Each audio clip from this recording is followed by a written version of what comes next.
Bonjour à tous et bienvenue dans Cult & Click. Cult & Click, une émission de qualité. On est là pour parler cette semaine exceptionnellement et pour la première fois de Walking Dead, l'épisode 5, si je ne me trompe pas. Oui. De la saison 7. Je vérifie quand même, mais oui, c'est bel et bien l'épisode 5, il me semble, qui s'appelait Go Getters. Go Getters. Eh bien, on est là pour en parler avec Monsieur Cardel. Bonjour. Cardel sur Twitter. Et on est là donc pour parler de l'épisode. Alors déjà, on va se faire juste un petit focus. On a remarqué une chose assez impressionnante sur la série, c'est qu'en fait le premier épisode avait démarré avec 17 millions de spectateurs qui ont regardé l'épisode, ce qui était énorme et un record pour la série. Et c'est la catastrophe. Les audiences ne font que chuter. Alors, catastrophe, pas non plus. Alors, catastrophe, pas non plus, parce que beaucoup de séries aimeraient bien avoir les audiences de Walking Dead. Mais on est quand même passé de 17 millions à 12,4 c'est pas 11,4 Non, 12,4 millions de spectateurs pour l'épisode 2. Ah d'accord, pardon. Puis on est passé à 11,7 pour l'épisode 3 et l'épisode 4 est à 11,4 millions de spectateurs. C'est une chute vertigineuse. Les raisons évoquées sont toujours à peu près les mêmes. C'est-à-dire que définitivement, la mort de Glenn et de Abraham a été trop violente et était trop punitive pour le public. On en avait un peu parlé dans les précédentes reviews. Je suis assez d'accord que la série a été plutôt dans une logique de torture du public. Et du coup, le public réagit et ne veut plus tout simplement regarder la série. Mais c'est dommage parce qu'il y a des très bons épisodes, il y a des bons épisodes. Toi, dans quelle catégorie tu places celui-ci, mon cher Cardel ? L'épisode 5 ? Oui. Eh bien, j'étais assez content de ce début de saison 7 de Walking Dead. Sur les 4 derniers épisodes qu'on avait vus, j'étais vraiment très content parce qu'on a une esthétique qui se rapproche du comics, ça ne peut que me plaire. L'histoire qui, elle aussi, se rapproche du comics.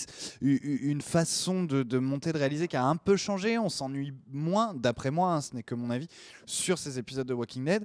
Et par contre, j'ai l'impression que dans cet épisode 5, Walking Dead retombe dans ses travers. Il ne se passe pas énormément de choses. Il se passe des choses dont on se... Non, pas dont on se fout, c'est faux. Comment dire ? En fait, il y a aussi une sensibilité personnelle qui est qu'on a beaucoup vu Carl et Enid dans cet épisode, qui sont deux personnages que moi, personnellement, je trouve assez insupportables. Donc j'ai un peu de mal quand un épisode se consacre à eux pour le tiers de son temps.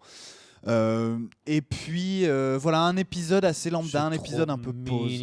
Oh, ils sont mignons. Ils ont trouvé des rollers. Oh. Putain. Enfin bon. Qui font pile du coup la taille de leurs pieds. Ce qui est pratique. Il y avait du coup un petit. Ah, ils ont peut-être la même taille. Enfin, c'est même pas des rollers d'ailleurs, c'est des patins à roulettes. Exactement. Il faut faire la différence. Enfin bref, voilà, un épisode qui m'a pour le coup plutôt déçu. Je me suis plutôt ennuyé et ça faisait un petit moment que ça m'était pas arrivé dans Walking Dead. Et toi, Big B ? Moi, ça m'a plutôt plu comme épisode peinard, plus posé. On est sur un petit rythme. Alors effectivement, comme parfois, on a l'histoire de Carl et Enid qui est globalement inintéressante, en tout cas pour cet épisode. Après, on verra, qui sont les parents cachés de Enid ? Est-ce qu'il y a un secret ? Tout ça, on le verra plus tard. Il y a beaucoup de théories sur ça, sur le fait que ce serait peut-être... mais ça, c'est toi qui es plus calé que moi sur les chuchoteurs. Ouais, alors j'y crois pas trop. Il y a une théorie qui dit que... Enfin, est-ce que je le dis en même temps parce que ça peut spoiler aussi les gens qui n'ont pas lu le comics ? Alors on va dire juste que globalement, ses parents seraient des chuchoteurs. Alors, qui sont les chuchoteurs ? Ce sont les personnes qui se cachent parmi les zombies comme étant faussement des zombies eux-mêmes. Voilà. Pour survivre. Bon, donc... et qui les protège. Pour l'instant, j'ai envie de dire, au mieux c'est un amorçage d'une histoire après. Du coup, ce sera d'autant plus déchirant quand Carl la verra mourir. Et c'est Walking Dead. Et à côté de ça... Il ne le verra que d'un œil. Oui, mais il ne le verra que d'un œil, tout à fait. Et puis, plutôt pas mal ce premier baiser, peut-être un petit peu trop de salive. Je pense qu'elle s'en souviendra. On a tous vécu ça. Notre premier baiser, on a tous vécu ça. N'a pas toujours été parfait, c'est pas faux. Et bref, de certains d'entre nous, sommes toujours... je suis toujours en train d'apprendre. Excuse-moi, j'ai eu des souvenirs qui sont remontés, du coup. Oui, non, effectivement, c'est loin d'être parfait le premier. En tout cas, je de mon côté, pas parfait. Ouais. Bref, donc on en était où ? Donc voilà, cette partie de l'histoire assez insipide. Et puis après, par contre, là où moi j'ai trouvé ça beaucoup plus intéressant, c'est du côté de la colline. Ouais. Alors effectivement, bon, c'est pas le personnage de Grégory qui est magique, le traître Grégory, mais c'est plutôt du côté de Maggie. On en parlait avec Kerr qui n'a pas pu être là parce qu'il a eu il est mort suite d'un décès. En fait. Je dis ça, c'est horrible. En fait, il a dû reprendre la route malade et on ne fait que croiser les doigts pour qu'il ne lui arrive rien sur le chemin. Bref, donc tout ça pour dire que c'est marrant parce qu'effectivement Maggie, en un épisode, on a compris clairement que c'est elle qui allait reprendre la colline. Donc ça c'est à peu près évident. Et au final, on a Sacha, Maggie qui demande des trucs à Grégory qu'il a raison plutôt de refuser. Et à côté de ça, par contre, on voit clairement que c'est un enfoiré qui va les donner. Pourquoi tu trouves qu'il a raison de les refuser ? Parce ce qu'elle demande, c'est de rester. Oui, mais si les sauveurs les trouvent, ça y est, c'est foutu. Là. Il le bute lui, il bute en exemple une autre personne. Ouais, après c'est très, très égoïste, je trouve, de la part de Grégory. C'est compliqué de faire une femme enceinte qui d'autant plus a un souci de santé. Tu choisis le moins pire des deux mots. Si les sauveurs sont déjà arrivés et qu'ils ont déjà buté une personne et qu'ils ont dit on va tous vous buter, c'est un sacré risque si les gérants de la communauté de se dire il y a peut-être la moitié de ma communauté qui va y passer ou tout le monde juste pour garder 2 personnes. C'est un sacré risque. Maintenant, c'est comme ça que ce petit groupe a réussi à survivre jusque-là. C'est parce que Rick faisait toujours passer l'intérêt du groupe avant ses intérêts personnels. Et c'est comme ça aussi qu'ils ont réussi à arriver jusque-là. Justement, si tu fais passer les intérêts au point de carrément couper le bras de son fils si jamais on lui demande pour je sais pas. Et voilà, Jésus qui clairement, alors tout l'épisode on nous rabâche Jésus, est-ce que tu vas être le leader, est-ce que tu vas nous faire du vin magique et au final globalement il nous fait comprendre que non, mais on comprend très vite que c'est pour Maggie. L'épisode au final est assez pauvre en action, tu vois, ou en choses qui se passent. Alors il y a les sauveurs qui arrivent, il y a des moments de tension. T'as ce qu'on a déjà vu, en fait. Voilà, mais t'as même pas Negan. Là, c'est du sous-fifre qui arrive, c'est son bras droit. Et Grégory, il pourrait mourir, on ne serait pas hyper surpris. En plus, Grégory, on voit clairement qu'il est en train d'avoir sans doute une maladie mentale, s'il confond tous les noms de tout le monde. Non, je pense que c'est juste un mec qui s'en fout. T'es sûr ? Parce qu'il y avait plein de moments où il dit mais machin, moi j'avais commencé à me dire mais il a Alzheimer le mec. Ah non, c'est juste que c'est un connard et qui fait pas attention à son groupe. Ah ouais. Oui, qui se souvient pas des noms des gens. Tu sais, c'est poussé là. Ouais, mais t'en as beaucoup, et notamment dans des grandes boîtes qui ne connaissent pas les prénoms de leurs employés. C'est pas parce qu'ils ont une maladie mentale, c'est juste qu'ils s'en battent les couilles. Tu dénonces. Enfin bref, donc tout ça pour en revenir à nos moutons. Le truc, c'est que voilà, un épisode qui est pas riche en aventure, mais je pense que c'est parce que au final, ce qui est le plus important, et on y revient 2 fois, c'est la tombe de Glenn et Abraham. C'est la première fois dans cette saison qu'en fait il y a un deuil, il y a un vrai deuil. Tous les épisodes d'avant, c'était de la survie. Même quand on est retourné à Alexandria, Rick n'est pas dans le deuil, il est dans le flip. Tu parles à partir du moment où ils sont arrivés dans Alexandria ou même avant dans la série, parce que tu as eu quand même le deuil de Laurie pour Rick. Non, je parle juste du deuil de Abraham et de Glenn. Ah et donc oui, là, d'accord. C'est la première fois dans la série, donc il a fallu quand même attendre 5 épisodes pour avoir le deuil, ce qui est quand même étonnant. Et j'ai même l'impression que s'il n'y avait pas cette baisse d'audience catastrophique qui devrait les faire douter sur le fait que peut-être ils sont allés trop loin, peut-être qu'il n'y aurait même pas eu ce deuil-là. Bon, après, ils ont tourné les scènes il y a longtemps, etc., mais ils peuvent faire des reshoots.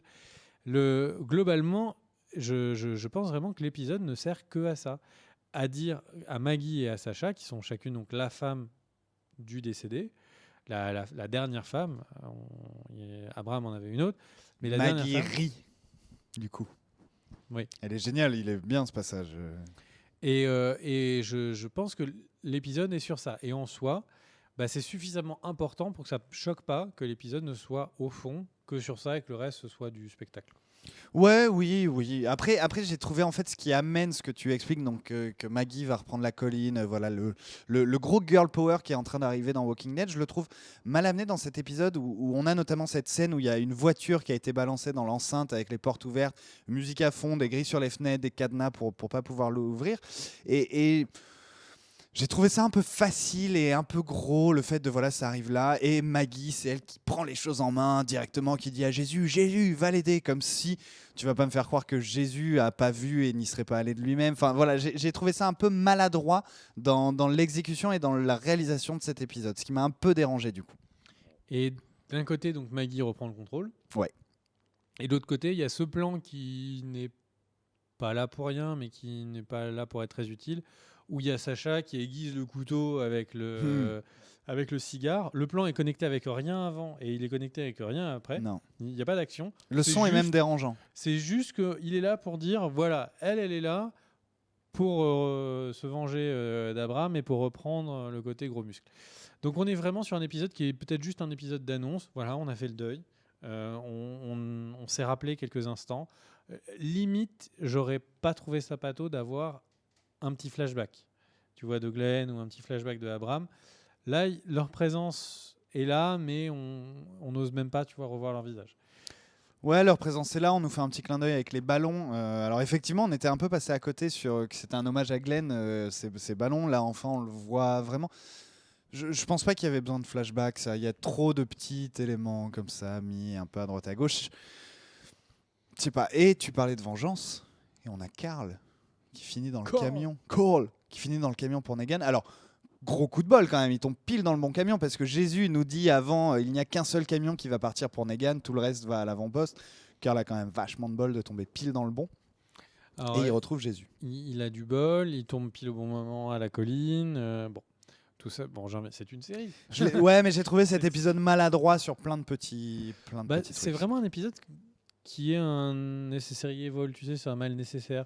C'est l'épisode de transition, c'est l'épisode du deuil, c'est l'épisode qui montre que voilà, Maggie va reprendre le contrôle de la colline tranquillement, etc., et qui va nous amener du coup à une situation qui est Alexandria potentiellement repris par Rick rapidement. On se souvient donc de donc par rapport à ce qu'on vous avait déjà dit, c'est que Rick a l'air d'être très démoli et qu'il veut rien faire et tout, mais il discutait donc avec Daryl en morse et clairement en train de demander où est-ce que vous tuez. Donc il ne demanderait pas où est-ce qu'il est tué s'il n'avait pas prévu d'en venir aux mains. Il n'aurait pas caché le fait que Maggie était vivante s'il ne pensait pas qu'il allait un jour de nouveau être en conflit. Donc j'ai un peu l'impression que voilà, donc Rick qui est plutôt... Et son Colt, on nous l'a dit beaucoup de fois dans les commentaires. Ouais, et là le Colt son Colt, je sais pas si c'est un Colt, désolé, j'y connais rien en armes, mais en tout cas l'arme qu'il a toujours depuis le début de la série, que l'on n'a pas vu emporter par les Saviors et qu'on ne voit plus avec Rick. Donc on a Alexandria qui devrait reprendre du poil de la bête, un de ces quatre. On a la colline avec Maggie et Sacha qui sont clairement dans une logique de vengeance. Jésus va pister les Saviors pour avoir l'information de où est-ce qu'ils sont. Et on a du côté du royaume, clairement, Ézéchiel qui demande l'aide de Carole parce que voilà, quand tu sais que tu as Carole dans ton camp, tu sais que tu as gagné. Donc globalement, on a 3 zones qui sont tranquillement en train de se préparer. Fin de saison, mi-saison, pour entrer en guerre avec les Saviors. En plus, on sait qu'on a tranquillement la préparation, on va en parler pendant la review de l'épisode prochain, on va retourner vers l'usine des balles. Oui. Donc pour préparer les choses, ceux qui préparent gentiment tout ce petit monde pour un conflit armé de taille. Tu as vu la théorie que quelqu'un a émise sur notre chaîne YouTube, sur la vidéo. Alors je suis désolé, j'ai oublié ton pseudo et je ne sais pas quelle caméra regarder. Mais qui expliquait qu'en fait, l'histoire de Negan et de Walking Dead, c'est un peu l'histoire du loup et des 3 petits cochons. Tu as 3 maisons différentes. Alors c'était intéressant. Bon, je pense pas que ça va se passer comme ça, mais lui, il émettait la théorie que la première, le premier village va se faire raser, un peu comme c'est une maison de paille la première. En plus, c'est ce qu'il dit quand il arrive. Oui, pégé. Oui, exactement. Que la deuxième maison qui s'est faite en bois, je crois que c'est ça, dans la petite comptine, va se faire détruire, mais qu'après ils vont tomber sur la maison en briques, qui serait Rick, et ils vont se faire démonter. Du coup, on va peut-être... Je pense qu'on va s'arrêter là pour cette review. C'est plus court qu'il y a d'habitude, mais parce que l'épisode avait moins d'action que d'habitude, donc ça sert à rien de... Il y a moins de choses à dire, ouais. Voilà, autant aller directement à l'essentiel. Et du coup, de nous laisser plus de temps pour parler de la review de l'épisode prochain. Donc il y a eu un teaser qui est arrivé. Visiblement, l'épisode va avoir beaucoup plus de choses. On en parle dans la prochaine vidéo. En tout cas, n'hésitez pas à vous abonner à la chaîne pour voir plus de vidéos de Walking Dead. Clic.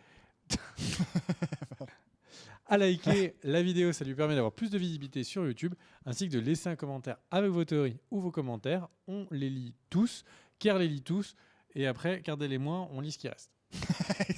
Non, je lis. vrai. Tu sais, je fais toujours les plus récents d'abord et je lis tout Oui, jusqu'à ce que et j'ai après, déjà le tout truc, lu. c'est qu'on tombe pas toujours au bon moment, et Ouais. c'est vrai qu'une fois qu'une vidéo est passée, on a du mal à regarder la précédente. Bref, à très vite pour une prochaine vidéo, et cultandgeek.com pour les news de Walking Dead. À toutes. Ciao.